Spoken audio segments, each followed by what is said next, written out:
Polres Metro Jakarta Selatan menangkap seorang pria yang diduga menganiaya anak balita hingga tewas di apartemen Kalibata, Pancoran, Jakarta Selatan. Pria terduga pelaku penganiayaan anak balita ini adalah kekasih ibu korban. Ia ditangkap polisi di rumahnya di kawasan Cibinong, Bogor pada Minggu dini hari. Dari pemeriksaan, pelaku diduga kesal karena korban buang air besar di taman apartemen hingga berujung pada penganiayaan.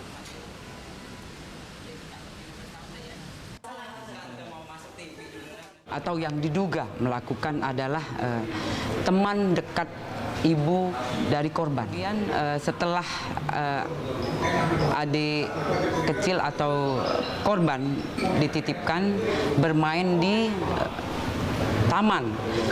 Lanjut setelah itu korban BAB itu yang penyebab utama atau motif yang terjadinya penganiayaan mengakibatkan meninggal dunia.